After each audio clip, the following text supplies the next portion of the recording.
Hey guys, good afternoon. Babalik ulit si Handyman. Ito at meron tayong isang electric pan dito na dumating. Bigla daw huminto. Yan guys, oh. Subukan nating pandarin. Ayan, sobrang ingay. Ayan ah.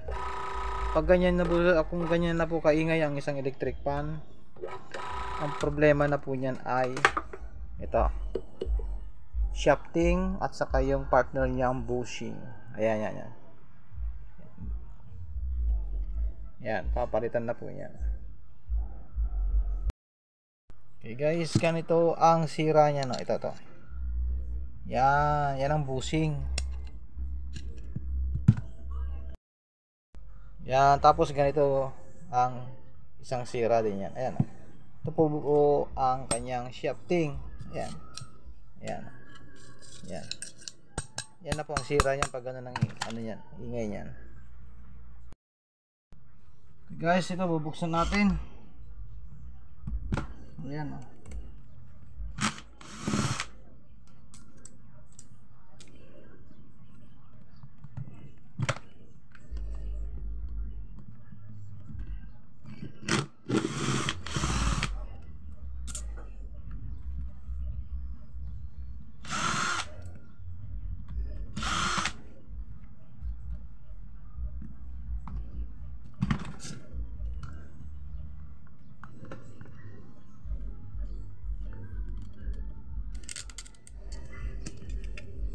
Mga ganitong sira lang guys, simple na lang to, mga ganito.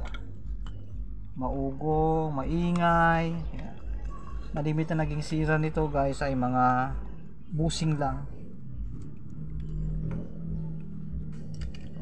Ang bushing guys ngayon nasa 60 yata ngayon, na 45.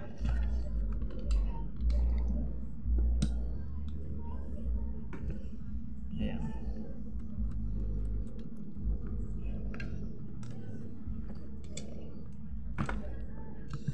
Puno ng langis.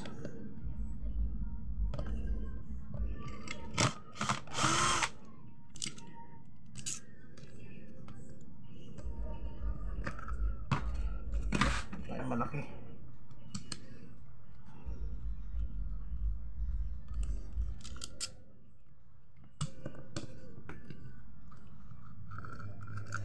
So guys, libre lang to.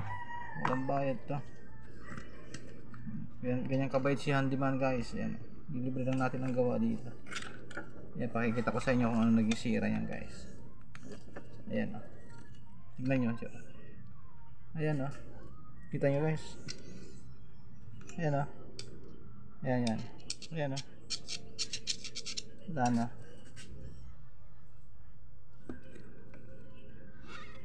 Ayan. Wala na siya guys o. Kaya kailangan to papalitan na ang kanyang shafting.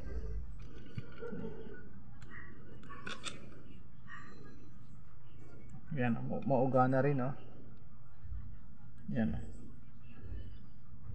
So magpapalit ka na rin dito ng bushing. Ito to.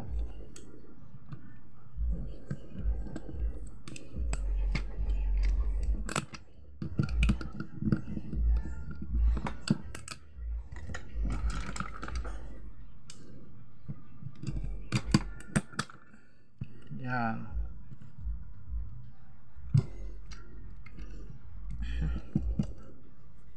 Puno ng langis. Guys, ganyan lang yan.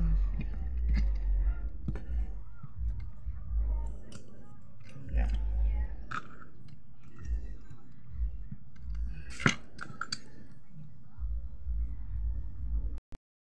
Okay guys, tuturo ko sa inyo kung paano pagtanggal ng bushing. Ay, shafting pala. Ito, shafting nyo guys. Kumuha lang kayo ng isang tingting. Sukatin nyo dito. Ayan. Hanggang dito sa dulo. Yan. Yan ang sukat nyo. Itatabi nyo yun.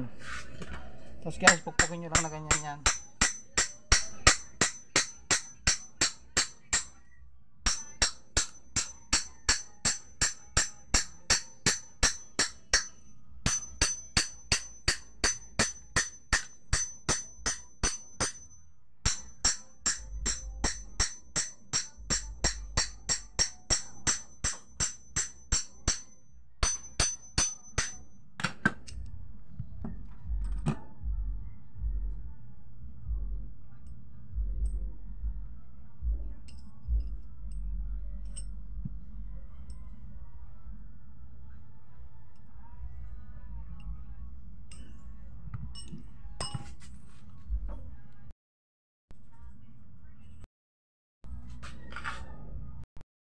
Okay guys, wala tayong piyesang ano to, ganito mga shafting ngayon. So tayo bibili muna. Bibili tayo ng mga piyesa, bushing, shafting. Ayan. Aabot siguro to ng mga 60 pesos lahat-lahat. Okay, salamat.